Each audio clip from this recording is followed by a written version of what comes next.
बिस्मिल्लाहिर्रहमानिर्रहीम। अस्सलाम वालेकुम नाज़रीन, मैं हूं नजीब अली और आप देख रहे हैं पब्लिक एकेडमी। नाज़रीन, आज हम डिस्कस करेंगे व्हाट इज़ रेशो। लेकिन वीडियो शुरू करने से पहले अगर आप मेरे चैनल पर नए हैं तो प्लीज़ चैनल को सब्सक्राइब करें। तो चलिए हम अपना वीडियो शुरू करते हैं। सबसे पहले हम डिस्कस करेंगे what is ratio. A relation between two quantities of same kind that is called ratio. I repeat again, a relation between two quantities of same kind that is called ratio. यानी same kind के दो quantities के दरमियान जो ताल्लुक़ होता है उसको रेशो कहा जाता है। नाज़रीन, नीचे मैंने दो एग्जांपल्स लिखे हैं, आइए हम देखते हैं। फर्स्ट पर है find ratio of 200 gram to 3 kg। Second पर है find a, it is the ratio a+3 ratio 7+a and 4:5 are equal.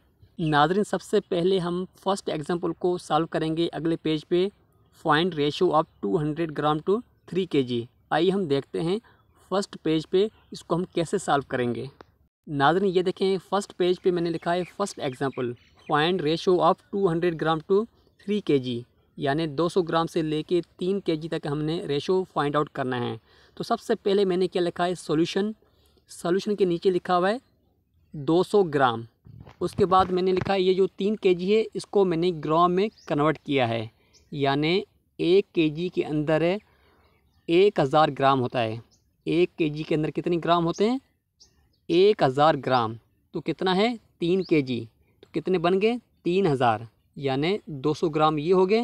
ये मैंने लिखा हुआ है 200 ग्राम रेशो 3000, यानी 1 kg के अंदर है 1000 ग्राम है।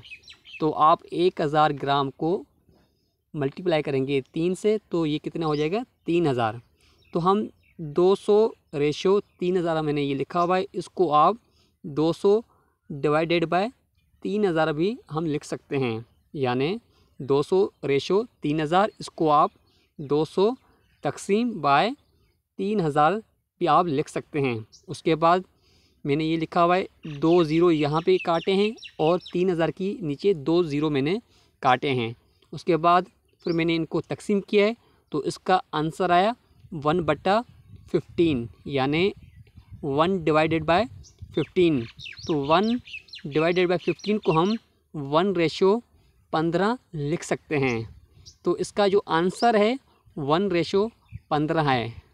नाज़रीन, अगले पेज पर मैंने लिखा है second example find a, it is the ratio a+3 ratio 7+a and 4:5 are equal. उसके बाद मैंने नीचे लिखा है solution a+3 ratio 7+a equal to 4:5, यानी इसको हम a+ डिवाइडेड बाय 7+a इस तरह हम लिखेंगे। उसके बाद इक्वल टू 4:5 को हम 4 डिवाइडेड बाय 5 हम लिखेंगे। तो हम इसको क्रॉस करेंगे यानी मल्टीप्लाई करेंगे तो 5 ब्रैकेट a+3 ब्रैकेट क्लोज, उसके बाद equal 4 bracket start 7+a bracket close. इसको हम मल्टीप्लाई करेंगे 5a + 15 इक्वल टू 28 + 4a।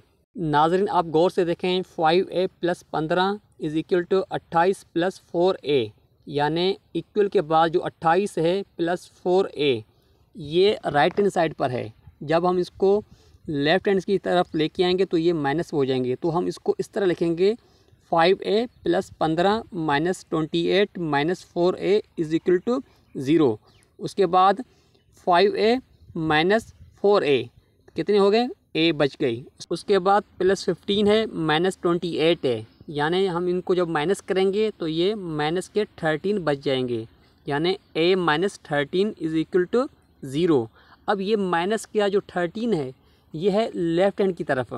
जब इसको हम राइट हैंड की तरफ लेके जाएंगे यानी 0 की तरफ लेके जाएंगे तो ये प्लस के 13 हो जाएंगे, यानी a इज़ इक्वल टू 13 हो जाएगा।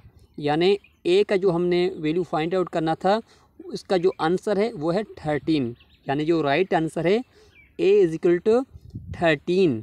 नाजरीन आज का वीडियो बस यहीं तक था। मैं उम्मीद करता हूँ कि आपको ये वीडियो पसंद आया होगा। अगर आपको ये वीडियो पसंद आया है तो अपने दोस्तों के साथ ज़रूर शेयर किया करें और कमेंट में अपनी राय ज़रूर दीजिएगा। तब तक के लिए अल्लाह हाफ़िज़।